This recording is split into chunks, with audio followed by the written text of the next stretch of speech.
ఇదంతా కూడా టైం లేదు కానీ దేవరాజయ్య గారు స్థానిక సంఘ కాపురి గారు నాకు ఒక మాట చెప్పారు. అయ్యా మరి దూర భారాల నుంచి వచ్చారు, మరి సమయాన్ని మీరు దృష్టిలో పెట్టుకుని మాట్లాడండి అనేసి వారు సెలవు ఇచ్చారు కనుక మరి రెఫరెన్స్లు కాదు కానీ నా యొక్క మరి దేవుని గణపరచడానికి నేను ముందుకు వెళ్తూ ఉంటాను. నశించిన దాన్ని వెదకి రక్షించుటకు మనుష్య కుమారుడు ఈ లోకమునకు వచ్చెను. హల్లెలూయా.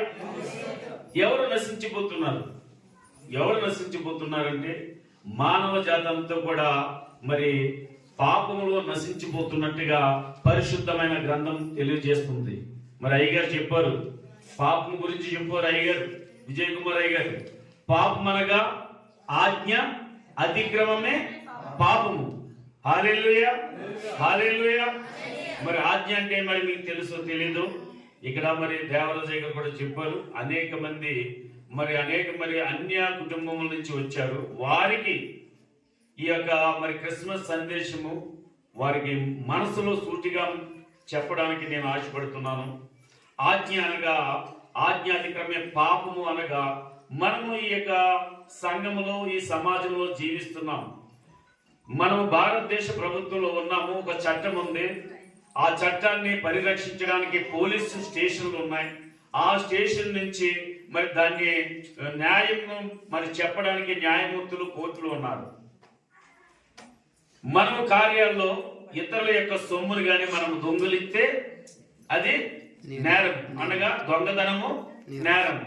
ఆ దొంగతనము నేరం అయితే వెంటనే మనకి శిక్ష వస్తుంది.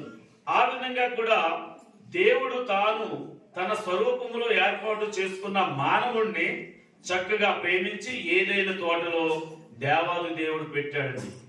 దేవునికి మహిమ కలుగును గాక. తన పోలిక చెప్పున, ఏదంటే తన అంటే మన పోలిక చెప్పున, అంటే తండ్రి కుమార పరిశుద్ధాత్ముడు త్రిత్వము కలిగిన దేవాలు దేవుడు. తండ్రి యేసు క్రీస్తు ప్రభు వారు, పరిశుద్ధాత్మ దేవుడు ముగ్గురు కలిసి సృజించిన వారి రూపంలో పుట్టిన వాడే మనము మానవులు. హల్లెలూయా.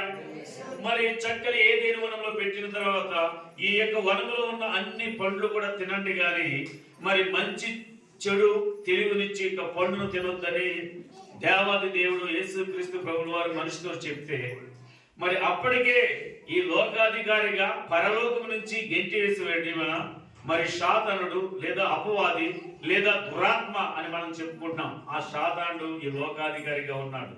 అయితే దేవుడు దేవదూతలను కాదని తన పోలిక చెప్పున మరి ఈ యొక్క మానవును సృజించాడు కాబట్టి ఈ మానవులతో దేవుని యొక్క ప్రేమ అనుబంధంతో ఉండిపోతాడు. ఈ మానవుల్ని దేవుని నుండి దూరం చేయాలని సాతాను సర్పము రూపంలో హవ్వనే మోసపుచ్చినట్లుగా మన లేఖనం చదువుకుంటున్నాం. ఆ విధంగా దేవుని యొక్క ఆజ్ఞను అతిక్రమించారు. హవ్వ ఎప్పుడైతే ఆ ఫలము తిన్నాదో ఆ యొక్క పాపము దేవుని నుండి, ఆయన ఉగ్రత, పాపం అనగా ఏంటంటే దేవుని యొక్క ఉగ్రత, దేవుని నుంచి మనము విడిపోయినట్టు మన యొక్క సందర్భం చెప్పుకుంటాం. ఎప్పుడైతే ఆ అవ్వ తిన్నది, అవ్వ ద్వారా మరి ఆదాము తినడం ద్వారా పాపం వచ్చింది. ఈ పాపం నుంచి దేవుడు మనుషుల్ని రక్షించుకోవాలని అనేకమైన కార్యాలు చేశాడు. నోవా గారి యొక్క సమయంలో జల ప్రళయాన్ని సృష్టించి మానవ జాతిని అంతా తుడిచివేయాలన్నప్పుడు నోవా నీతిమంతుడు నిందారహితుడై ఉండి దేవుని దృష్టికి నీతిమంతుడిగా ఉన్నప్పుడు నోవాని మరి ఓడను ఏర్పాటు చేయమన్నాడు. ఆ ఓడ మరి ఆ 3 అంతస్తులుగా, అంటే తండ్రి కుమార పరిశుద్ధాత్మ సాదృశ్యంగా ఓడ 3 అంతస్తుల్లో మరి నిర్మాణం చేసినట్టుగా దేవుని యొక్క లేఖనం చెప్తుంది. అప్పుడు 120 సంవత్సరాలు నోవా గారు కూడా నశించిపోతున్న మో ప్రజలారా, మీరందరూ కూడా ఈ దేవుని యొక్క ఉగ్రతలో మనం ఉన్నాం, మానవ జాతి నశించిపోతుంది, మనమందరం కూడా మీరందరూ ఈ వాడలోకి వచ్చి రక్షణ పొందుందని 120 సంవత్సరాల ప్రకటిస్తూనే ఉన్నారు. కానీ మరి జనులు తినుచు త్రాగుచు తిరుగుచు ఇష్టానుసారంగా ఉన్నప్పుడు ఎవరు కూడా మరి ఆ నోవా గారి మాట వినలేదు. ఆ వినలేకపోవడం వల్ల 120 సంవత్సరాలకి ఓడ నిర్మాణం అయ్యింది. ఆ ఓడలో నోవా గారి కుటుంబము, ఈ భూమి మీద ఉన్న పక్షులు, జంతువులన్నీ కూడా వాడలోకి వచ్చినాయి. ఆ తర్వాత జలప్రళయం వచ్చింది. 40 దినాలు